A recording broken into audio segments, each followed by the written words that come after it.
Hello दोस्तों, तो स्वागत है आपका पजल के धमाकेदार सेशन में। तो आज हम करने वाले हैं रो बेस्ड पजल। तो चलिए वीडियो को शुरू करते हैं। अगर अभी तक आपने चैनल को सब्सक्राइब नहीं किया है तो सब्सक्राइब कर लीजिए, बेल आइकन को प्रेस कर लीजिए ताकि आगे आने वाली वीडियोस के नोटिफिकेशन आपको मिलते रहे। क्वेश्चन हमको दिया हुआ है, 7 फ्रेंड, उनके नाम दिए हुए हैं Neha, Rishi, Daksh, Shweta, Manan Manan Prasuk and Tapesh sit in a row and all of them faces in the north direction. 7 लोग हैं जो कि एक रो में बैठे हुए हैं। सभी लोग जो है वो नॉर्थ की तरफ फेस करते हैं। 4 of them like different chocolate, उनके नाम दिए हुए हैं Milky Bar, KitKat, Munch and Perk. All the information is not necessary in the same order.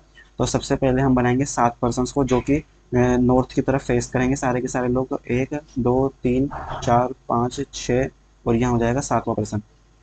अगली कंडीशन दी हुई है, the one who like Perk sit fourth to the right of Tapesh. तो सबसे पहले सभी नाम को देखते हैं, क्या हम इनके इनिशियल लेटर से इनको डिनोट कर सकते हैं या नहीं। तो देखो NRDSMPT, अर्थात हम इनको इनके इनिशियल लेटर से डिनोट कर सकते हैं क्योंकि किसी का भी नाम जो है वो इनिशियल लेटर जो है मैच नहीं कर रहा है इसलिए। तो यहाँ लिख देंगे हम टी के राइट में 3 छोड़ करके पर्क है, 1 2 3 छोड़ करके लिख देंगे पर्क।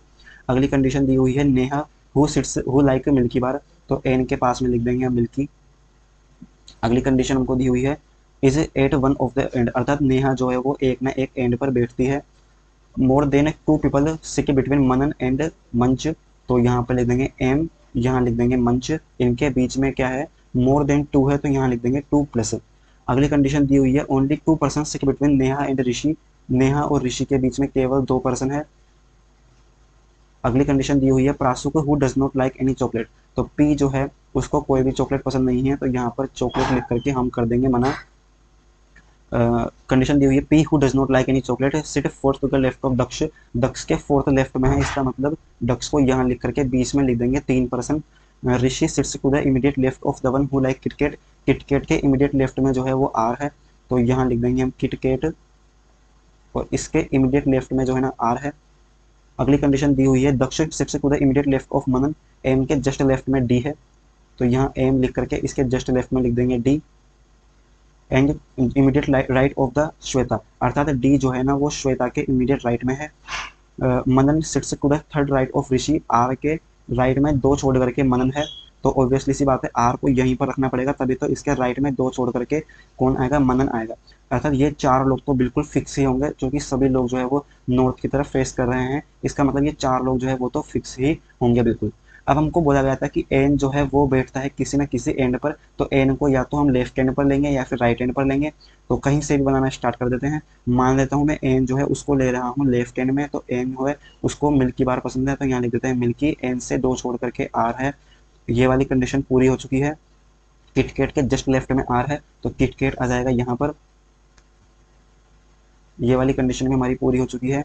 अब हमको बोला गया था कि आर के जस्ट राइट में एस है, एस के जस्ट राइट में डी है और डी के एम के जस्ट लेफ्ट में डी है, तो ये वाली पूरी कंडीशन हमारी पूरी हो चुकी है।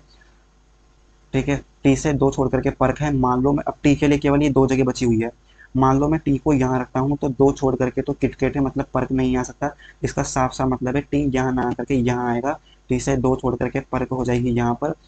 अब पी जो है उसको कोई भी चॉकलेट पसंद नहीं है तो पी आ जाएगा यहाँ पर, क्योंकि पी के लिए सिंगल जगह बची हुई है। यहाँ कोई भी चॉकलेट नहीं है, अब केवल एक चॉकलेट आनी चाहिए। एम और मंच के बीच में, एम और मंच के बीच में मिनिमम 3 लोग हैं। जब एम यहाँ पर है तो मंच जो है ना वो या तो यहाँ आ सकती है या यहाँ आ सकती है या यहाँ आ सकती है। यहाँ ऑलरेडी मिल्की बार आ चुका है तो यहाँ मंच नहीं आ सकती। यहाँ किसी भी चॉकलेट के लिए मना किया हुआ है, इसका सीधा सा मतलब है मंच के लिए सिंगल पॉसिबिलिटी बची हुई है यहाँ। सारी कंडीशन जो है वो पूरी हो चुकी है। अगर मान लो हमारे यहाँ पर कंडीशंस पूरी नहीं हो पाती, कुछ कॉन्ट्राडिक्ट करता, तब हम एन को लेफ्ट साइड में ना मान करके एन को मानते हैं हम राइट साइड में, तब हमारा पजल सॉल्व हो जाता है। चूंकि हमारा पजल पहले ही पॉसिबिलिटी में ठीक हो चुका है तो यह तो और भी अच्छी बात है।